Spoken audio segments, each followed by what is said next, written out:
海、久しぶりだな。去年来なかったもんね。日焼け止め貸してくれる？いいよ、これ使って。海でバーベキューしようよ。あそこはバーベキュー禁止なんだよね。近くのお店でご飯食べようよ。この水着、新しいの？そうだよ。セールでゲットしたんだ。どう？今日の海、透明度半端ないね。ほんと綺麗だね。水中カメラ持ってきた？うん、撮影しまくるよ。めっちゃ楽しみにしてたんだ。昨日泳いだ後、めちゃくちゃ寒かったよ。まだ泳ぐには早かったか。水は冷たいんだね。この砂浜でフリスビーしようよ。いいね、風もないし、人がいない方に行こうか。ここって釣りしてもいいんだっけ？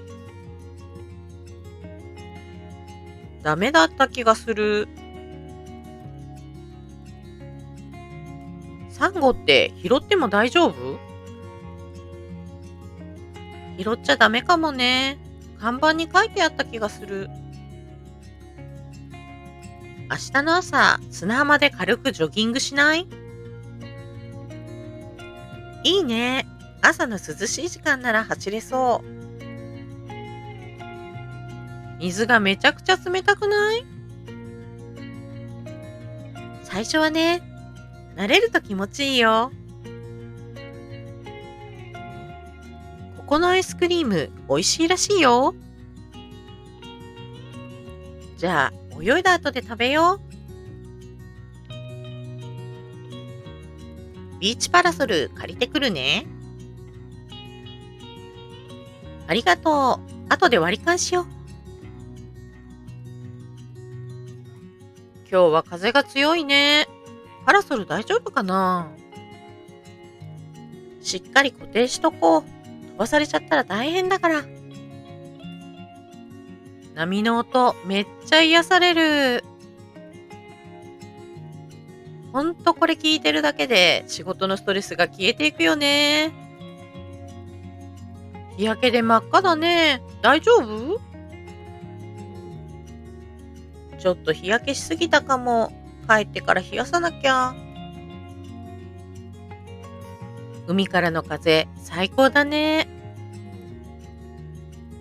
うん、これぞ夏って感じ。あのボート借りてみたいな。いいね。ちょっと冒険してみようか。ビーチボールある？持ってきた？忘れちゃった。この辺で売ってないかな？もう夏が終わるな。海来れるのもあと少しか。そうだね。最後にもう一度くらい来ようよ。今日は夕日が綺麗そうだね。そうだね。日が落ちるまでここにいようよ。明日も海来る？天気もいいみたいだし。うん。今のうちに海楽しんどこうよ。